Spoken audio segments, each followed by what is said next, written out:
chida es la mañana, qué chido es despertar, qué chida está la vida, qué chido es respirar, qué chido, qué chido. Y volar con la luz. Buenas tardes, bienvenidos a su programa Chido Leer. Soy Elisa Garza. Qué bueno que podemos encontrarnos a través de la sintonía de Radio UDEM. Estamos aquí el día de hoy platicando acerca de muchos temas, entre los que va a destacar el mal. Este asunto que nos ha venido preocupando a lo largo de la historia de la humanidad. Y cómo en las letras se hace visible por medio del trabajo que ha venido realizando el autor Salvador Hurtado, quien desarrolló su tesis doctoral a partir de este tema y quien ahora nos va a compartir lo que significa que la misma sea publicada por medio de Editorial Morgana. Así que lo tenemos vía telefónica desde la Ciudad de México. Le damos la más cordial de las bienvenidas. Gracias, Salvador, por permitirnos escucharte y conocer un poquito más acerca de lo que sucede en el acontecer humano en relación con su manera de irse desenvolviendo. Gracias, Salvador. Gracias a ti, al contrario, Elisa Garza. Estoy encantado de saludarte y de que me puedan escuchar hasta allá, hasta Nuevo León, que es un lugar que yo quiero tanto. Pues bueno, Salvador, tú estudiaste la carrera de comunicación y la maestría en letras modernas en la Ibero, en la... Sí, de hecho estoy doctorándome justamente, estoy en proceso. Y además también eres actor. Sí, me eché la carrera de actuación también.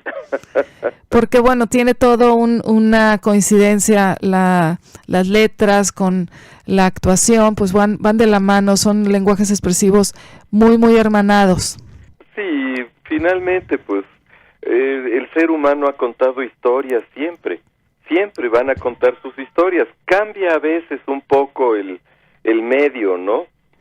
Antiguamente era el teatro, después se volvió cine, pasando por la radio, por la tele, pero finalmente las historias se seguirán contando, entonces de esa manera va muy de la mano. Y Yucatán te ha galardonado con el Premio Nacional de Cuento Beatriz Espejo en su edición 2008. Sí, en mi falta de cuentista, y también el Ateneo Español tuve ese honor. Con el cuento Mal Amigo. Juana Santa Cruz, ¿no? Que ese es iberoamericano. Bueno, pues eres un ser humano muy talentoso que ha dejado su pluma como testigo de la forma en que ves la vida, y tus obras de dramaturgia se han puesto en escena como Pendragón y La Tierra sin un Rey y Espantapájaros. ¡Ay, qué buena memoria tienes! No, es una memoria tremenda. Aquí tengo un guión maravilloso, no creas que tiene nada de memoria, pero me da mucho gusto saber que tenemos la fortuna de escucharte. Cuéntanos un poquito qué sucedió con este ser humano que se ha adentrado en diferentes lenguajes expresivos para tomar la decisión de hablar de un tema tan controversial como lo es el mal. Pues mira, déjame te cuento. Lo que pasa es que qué bueno que dices hablar del mal y no hablar del diablo, porque si no parece que es un libro esotérico, así como de cucuruchos de mago, o que es un libro religioso, así confesional, porque no es ni una ni otra. Hablar del folclore, pues bueno, es hablar de historias, cuentos, leyendas, de una riqueza cultural extraordinaria. Pero hablar del mal es ya hablar de alta filosofía, y es hablar de sociología, y es hablar de historia, ¿no? Entonces, yo abordo aquí el tema del mal como un arquetipo.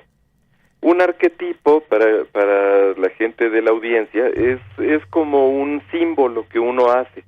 Y entonces el mal, que no es necesariamente una cosa, es un calificativo que ponemos a las acciones. De repente lo simbolizamos a través de un montón de personajes fantásticos, ¿no? Que bueno, yo respeto mucho las creencias de todo mundo. Algunos piensan que son seres reales, verdaderos, espirituales. Otros piensan que son alegorías. la misma iglesia no se ha puesto de acuerdo en eso, ¿no? Porque, vamos, son verdades de fe, no son dogmas. Entonces, la humanidad a lo largo de toda su historia ha ido simbolizando el mal y ha ido complejizando esos símbolos y se van heredando además todas estas historias y estas ideas, pasando de una cultura como por ejemplo la sumeria, pasando a la cultura siria y después a la babilonia y después a la hebrea y después fueron los primeros cristianos y cada vez se va complejizando más y más y más y más hasta llegar allá en nuestro mundo occidental moderno en una serie de símbolos y arquetipos que nos encontramos en todos lados. O sea, tú pones videojuegos si quieres jugar Dante's Inferno, Resident Evil, Silent Hill, Diablo, todo, bueno, ahí está toda la simbología del mal. ¿Quieres ir a la ópera? Oyes el Fausto de Gounod. ¿Quieres leer una novela mexicana, no? Juan Rulfo, lees Pedro Páramo y te das cuenta que Comala es un infierno lleno de almas en pena, donde Pedro Páramo es el diablo de ese infierno. Quieres leer 100 años de soledad y de repente te aparece Melquiades, ¿no? Que es un espíritu que queda encantando, de un gitano que queda encantando ahí Macondo, pero que también es una alegoría de este personaje. Entonces de repente uno se da cuenta que está en todo, desde la música country hasta los Rolling Stones con el diablo bajó a Georgia y los Stones con Sympathy for the Devil. Entonces en realidad es un arquetipo que nos aparece en todos lados, pero que nunca se estudia con una visión laica, simplemente como un arquetipo mitológico de nuestra mitología, de nuestra realidad actual. Siempre se aborda como una cosa religiosa o como una cosa mágica.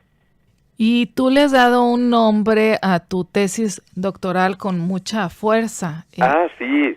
Miren, si les interesa el tema, este último libro que saqué, que es el que está basado en mi tesis doctoral, se llama Satanás, una biografía no autorizada. Yo soy Salvador Hurtado, la pueden encontrar allá en Nuevo León a través de Amazon, a través de Kindle como libro electrónico o como libro físico, lo pueden pedir y se los mandan. También en Kichink, en fin, está en 600 tiendas en línea.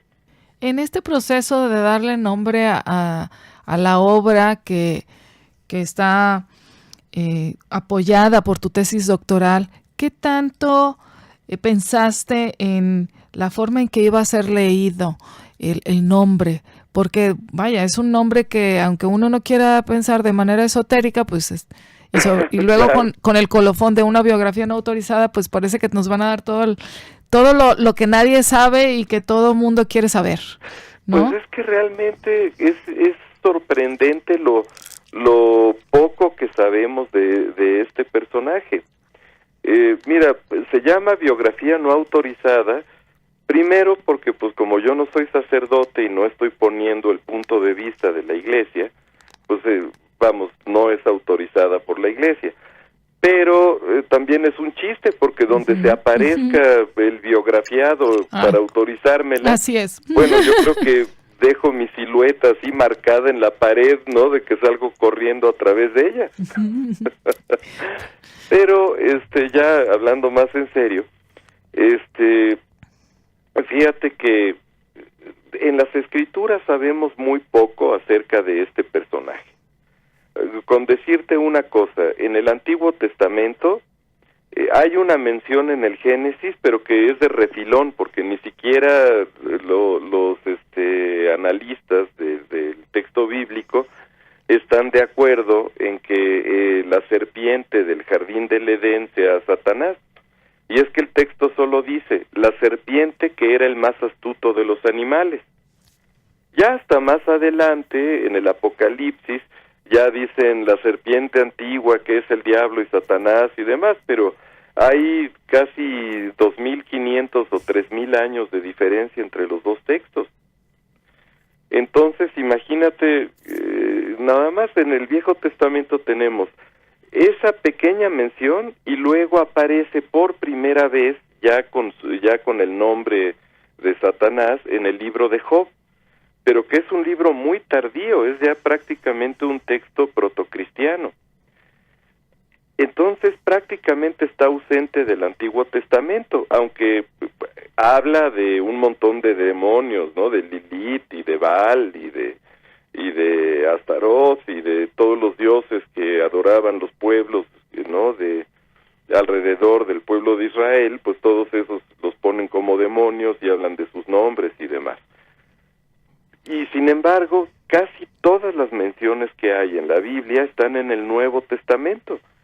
Pero incluso así son pocas, porque solo 188 veces se hace referencia a este personaje utilizando 6 nombres distintos. Y además no se nos dice prácticamente nada de él. Entonces tenemos unos vacíos y unos huecos gigantescos, ¿no? Que es donde prolifera la imaginación y es donde prolifera el arte y la cultura. Y entonces, en realidad, casi todo lo que sabemos viene de leyendas, de tradiciones, de tradición oral, de novelas, de cuentos, de lo cinematográfico y demás, pero hasta donde yo sé, yo soy el único autor que ha hecho una gran compilación de cómo se han ido manejando esos arquetipos, cómo se utiliza en la política, cómo aparece en la plástica, cómo aparece en la música, en la literatura, en fin, ¿no?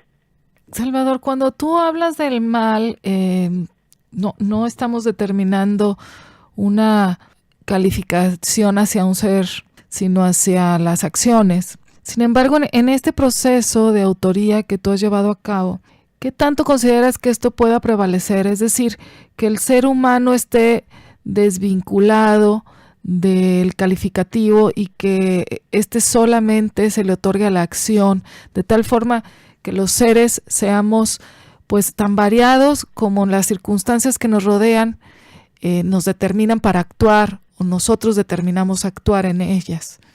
Bueno, mira, si nos vamos al terreno de la antropología, perdón, disculpa, me voy a basar en Claude Lévi y en Margaret Murray, que son 2 antropólogos muy famosos y son 2 vacas sagradas de esos campos, y dicen cosas muy interesantes.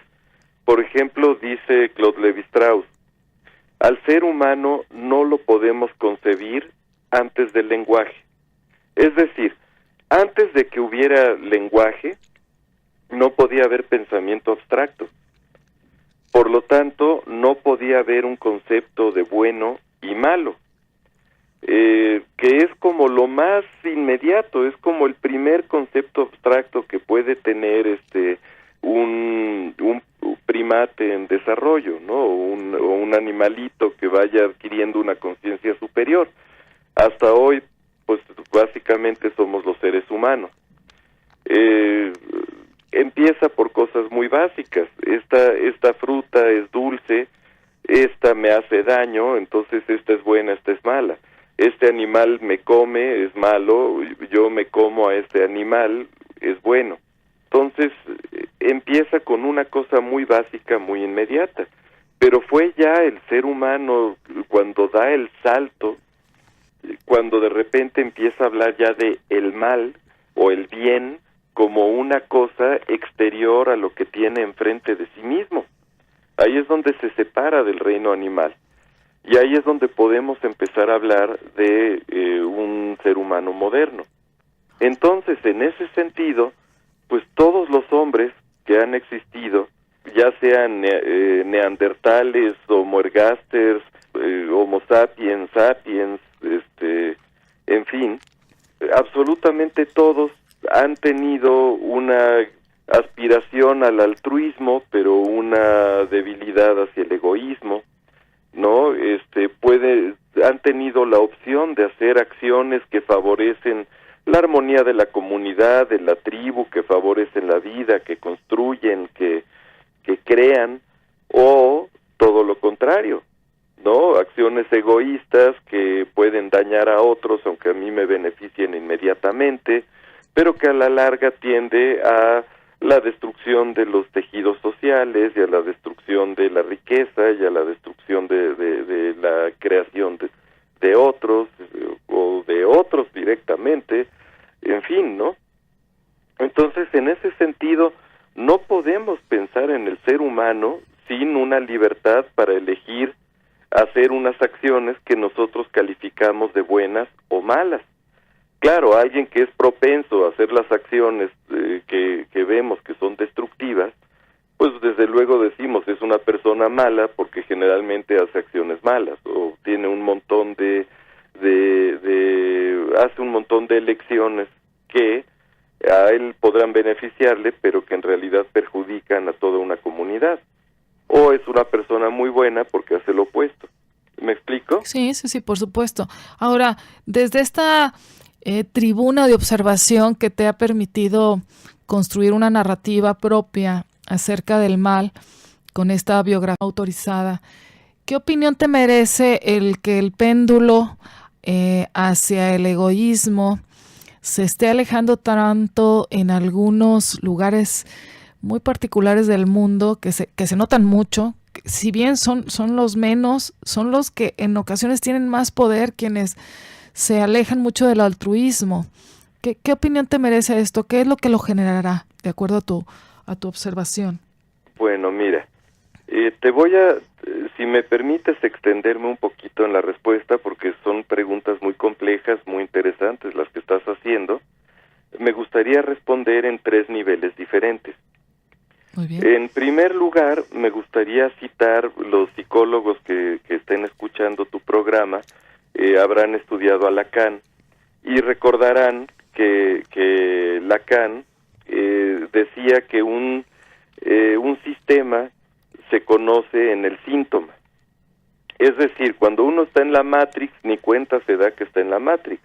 Es cuando falla la Matrix, cuando uno puede empezar a conocer el sistema, cómo funciona. Claro, Lacan hablaba en términos de lingüística, ¿no? Pero vamos, valga la referencia hacia la cultura popular, ¿no? Entonces, en realidad, pueden haber 100 personas en armonía, o 100 personas que cantan en un coro muy afinados, y entra un desafinado y le da en la torre a la armonía de todo el coro. Entonces, en ese sentido, las acciones negativas o malignas son mucho más notorias que las acciones positivas. Pero yéndonos un poco más a fondo, por ejemplo, vamos a pensar en lo disruptivo que puede llegar a ser dentro de un tejido social. Por ejemplo, las políticas que está teniendo el presidente de los Estados Unidos, ¿no? Lo digo porque es la noticia que está ahorita en todos los periódicos, la separación de los niños de sus padres, ¿no? Y el utilizar el terrorismo de Estado para tratar de que la gente que piensa migrar a Estados Unidos la piense 2 veces antes de intentarlo, porque saben que además les van a arrebatar a sus hijos y los van a poner en unas condiciones verdaderamente infrahumanas. Bueno, ese tipo de acciones, por ejemplo, Estados Unidos debe tener 350 millones de habitantes, y sin embargo, y las relaciones con México en general son positivas, y sin embargo, ante una acción como esta, o sea, no podemos ignorarla y simplemente concentrarnos en lo positivo, porque es como cuando uno tiene una espina clavada. Entonces, por eso que la notoriedad del mal es tan inmediata, porque además es un peligro y nosotros estamos diseñados genéticamente para identificar el peligro. Y desde un punto de vista ya mucho más amplio, estamos ahora en una sociedad postliteraria donde la lectura, la página impresa y la reflexión están siendo sustituidas por la pantalla, lo cual trae un empobrecimiento del lenguaje y por lo tanto del pensamiento abstracto. Aquí estoy citando a Noam Chomsky, yo no me lo estoy inventando. Entonces, esta disminución del pensamiento abstracto nos está regresando otra vez a los modelos tribales, nada nada más que ahora son cibertribus o tribus cibernéticas. Nada más hay que ver la división, por ejemplo, ahora que está la cuestión electoral, ¿no? No, yo soy apolítico, no me intereso en apoyar a nadie, pero sí puedo ver la división que hay entre los partidarios de los diferentes candidatos, ¿no? Y cómo se satanizan unos a otros y demás. Porque traigo esto a colación porque esto nos lleva directamente a un modelo de sociedad post-cristiana, donde los valores del cristianismo, que independientemente que uno crea o no, pero los valores estaban muy integrados en la sociedad, que eran ayudar al débil, el ponerse en el lugar del otro, el buscar la justicia, el bien de la colectividad. En fin, están siendo sustituidos por otros valores como la avaricia es buena, el egoísmo en vez del altruismo, el placer sensorial por encima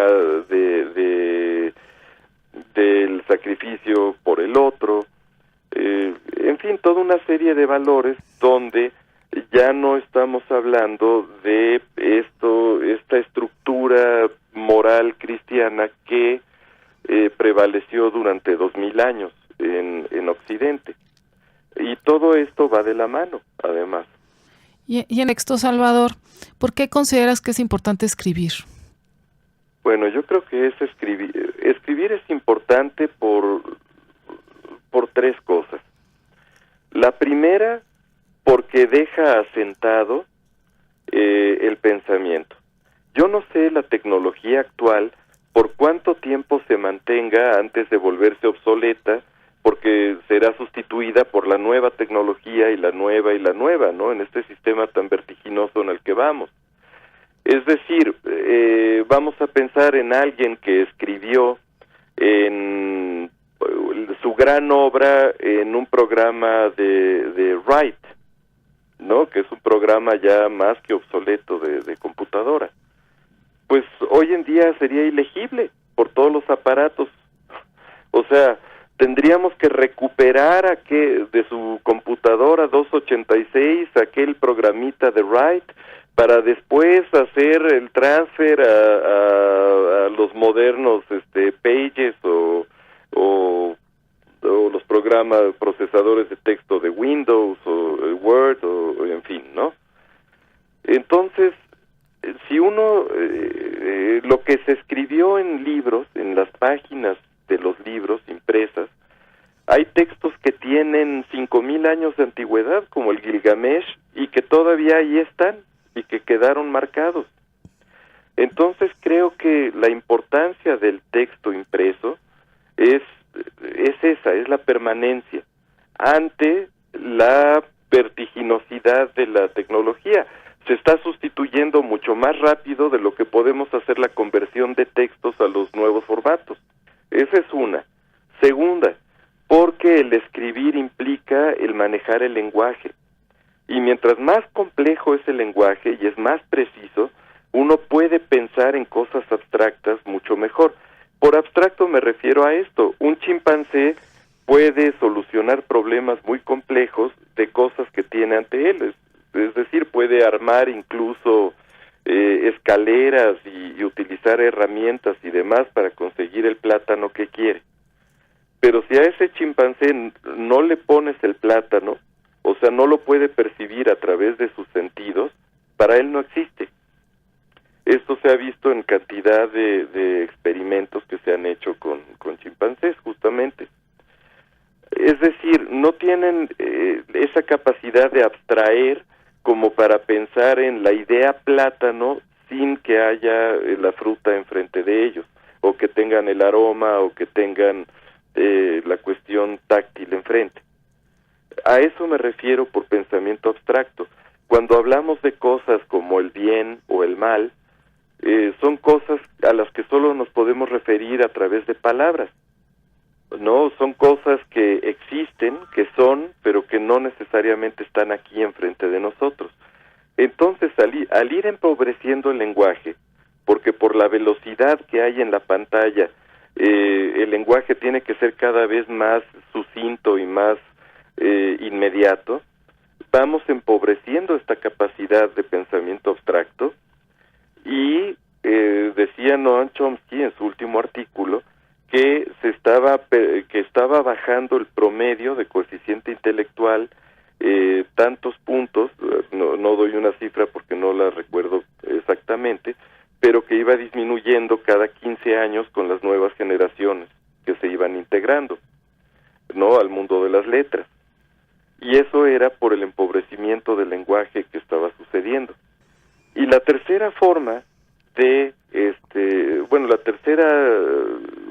el tercer motivo por el cual creo que es importante escribir es porque estamos agregando un pedazo de nuestra voz a la voz colectiva de los hombres que han vivido desde hace 5,000 años que existe la palabra escrita. Entonces es unirnos a este coro de sabiduría que estamos legando para los que se tomen la molestia de ver qué es lo que tenían que decir todos los que venían atrás. Y en este coro de sabiduría para ti ha sido muy importante la melodía de Don Quijote de la Mancha.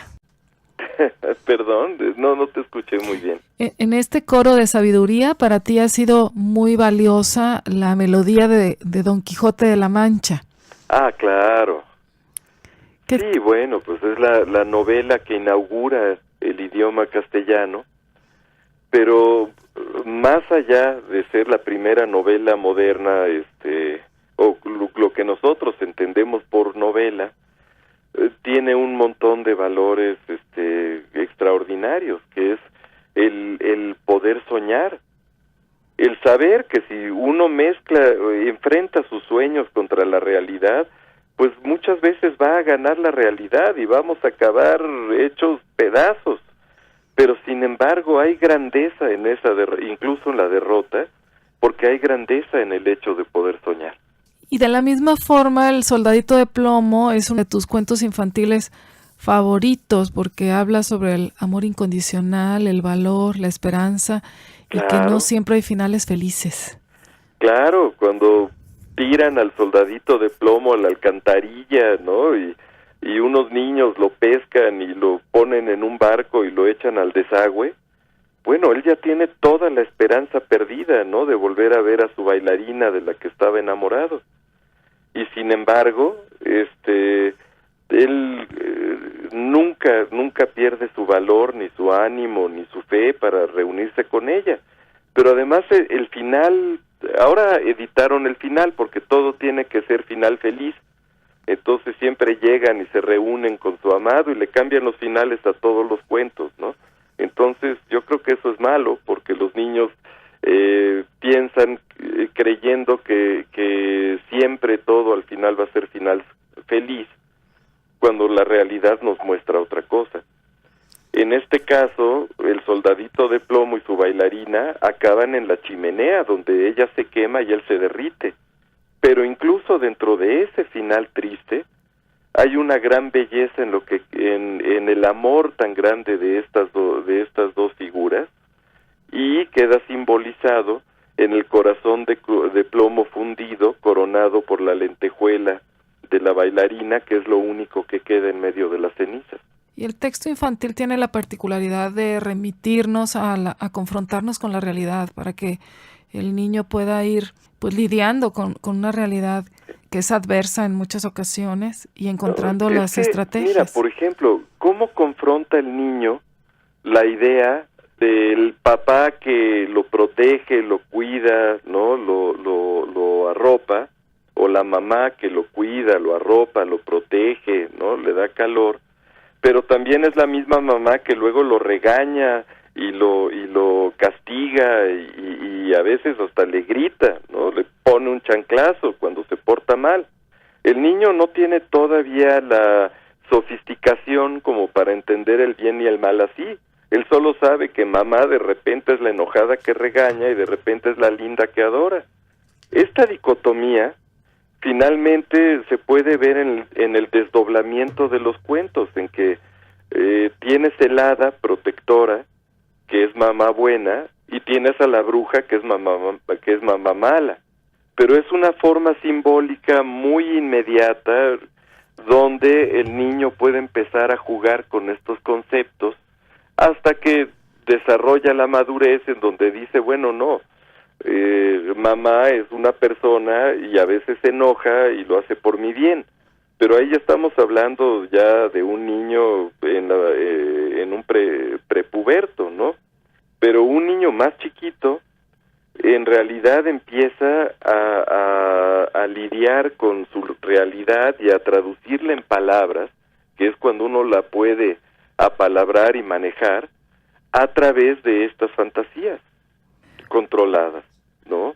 Pues ha sido un gran placer tener la oportunidad de charlar contigo, Salvador Hurtado, autor de Satanás, una biografía no autorizada, un proyecto que está impulsado por Barullo Digital, quienes han promovido a la editorial Morgana, que edita este texto, y a quienes agradecemos esta oportunidad. Un agradecimiento muy grande al Instituto de Investigaciones Filológicas de la UNAM, y muy especialmente a la doctora Margarita Sámano del Seminario del Discurso Forense de la UNAM, que me apoyaron de una manera invaluable.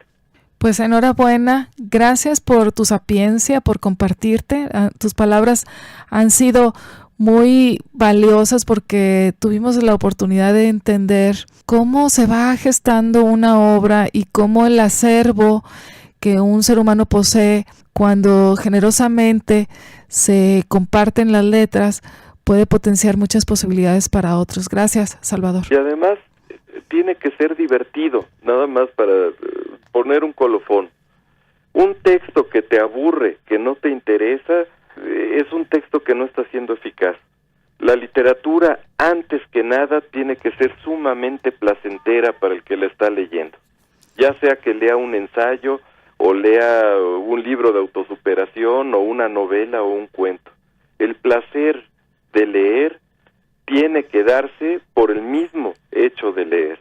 La literatura y la lectura tienen que ser súper chidas, así que ha sido muy, muy chido que estés aquí con nosotros. Te mando un fuerte abrazo hasta la Ciudad de México y espero tener la fortuna de pronto podernos encontrar, ya sea aquí en la radio o en persona. Uy, sería maravilloso. Yo invito el cabrito.